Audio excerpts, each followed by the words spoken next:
a lot of like yelling in the house. There was a lot of like, my dad would get upset and hit us and stuff about like small things or whatever. Like sometimes we would be in trouble and that would be the way that he'd punish us, and then he'd take it too far and apologize and stuff. And so I never wanted to be home.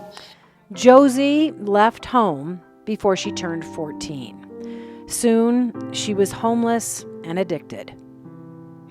So there was no one to really like guide me and be like, what are you doing? Or come home. Or there was no one to, whenever I would end up in the hospital with alcohol poisoning when I was younger, my dad picked me up. I remember a couple of times, and he'd just drive around the corner and tell me like, where do you want me to drop you off?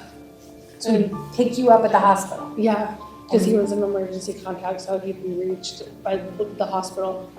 And then he'd come and get me in and he'd just drive around the corner and be like, where do you want me to drop you off?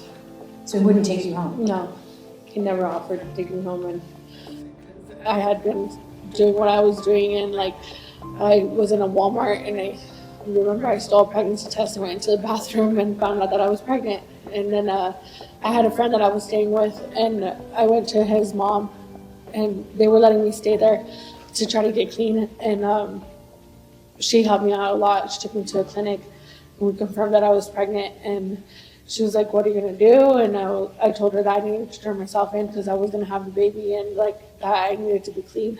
So she took me to the jail the next day, and I turned myself in on like multiple felony warrants.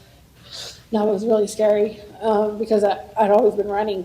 I was a runner, and but it was the best thing I did because my baby was born clean.